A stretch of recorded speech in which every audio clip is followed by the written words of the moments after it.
Sa mga pagpalang araw po sa ating lahat, ako po si Nicole Castillo and welcome po sa ating daily devotion. So, ang topic po natin ngayon is Achan, the danger of hidden sin.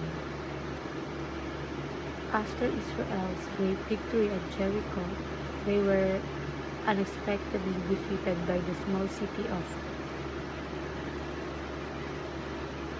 Ai. The reason was not weak soldiers, but hidden sin. Achan had secretly taken silver, gold, and robe from Jericho, even though God had clearly forbidden it. He saw, he coveted, he took and he hid the stolen things in his tent. Though his sin was private, its consequences were public. God said Israel has sinned. One man's disobedience affected the whole nation and caused God's presence to withdraw. Hidden sin is never harmless, and it is never hidden from God. When Achan's sin was exposed, judgment came in the valley of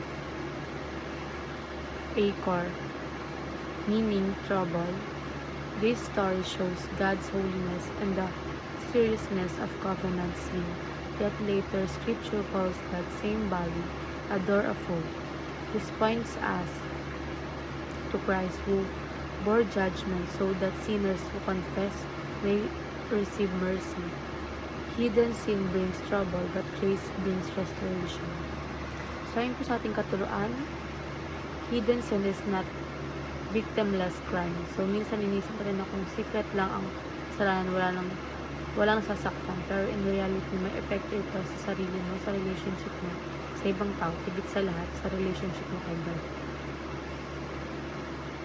Kahit walang nakakaalam, spiritually, may damage na nangyari. Example, lies, secret habits, hidden bitterness, unti-unti nitong sinisira ang character mismo.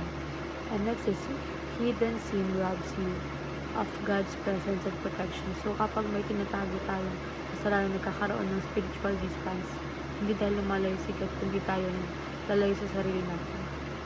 Nawawala ang peace, guidance, sa spiritual sensitivity. And hidden sin thrives in the dark, but is exposed in the light. So, ang kasalanan lumalakas kapag tinatago, pero humihina kapag inaamin at tinadala sa liwanag through confessions, repentance, and accountability. Next is applications. Remember, nothing is hidden from God. Kapag walang nakakaalam, nakikita ng Diyos lahat. And don't let hidden sin rob your spiritual life and expose sin early. And dahil lang po, maraming salamat.